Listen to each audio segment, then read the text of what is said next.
ఒంటి నిండా పావులేసుకోవడం అన్న మాటకు అసలు అర్థం వేరు. ఆయన మృత్యుంజయుడు. లోకంలో అందరూ మృత్యువుకి భయపడతారు.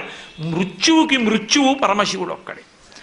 అందుకే వక్షస్థాడనమంతకస్య కఠినాపస్మార సంవర్ధనం బుభృత్పర్యటనం నమత్సురశిర కోటీర సంఘర్షణం కర్మేదం మృదులస్య తావక పదద్వంద్వస్య గౌరీపతే మచ్చేతో మణిపాదుకా విహరణం శంభో సదాంగీకురు అంటారు శంకరులు శివానంద లహరిలో.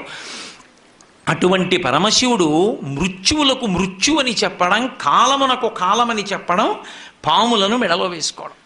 అందుకని అమ్మాయిన పావులు వేసుకుంటాడమ్మా. రేపు పొద్దున రత్న కంకణాలు పెట్టుకోమంటే పెట్టుకోడు. చందన గంధంబు జానడై పూయడు మద పంచ బాణ భస్మంబు. కానీ రేపు పొద్దున్న మీ నాన్నగారు అంగరాగాలు తెచ్చి, అంగరాగాలంటే ఏదో పౌడర్ డబ్బా తెచ్చి అక్కడ పెట్టి రాసుకోవాయి సువాసన వస్తుందంటే రాసుకోడు. గబగబా వెళ్ళి ఇంతకు ముందు తన 3వ కంటి మంటతో కాల్చేసిన మన్మధుడి భస్మ తీసి ఒంటికి రాసుకుంటాడు.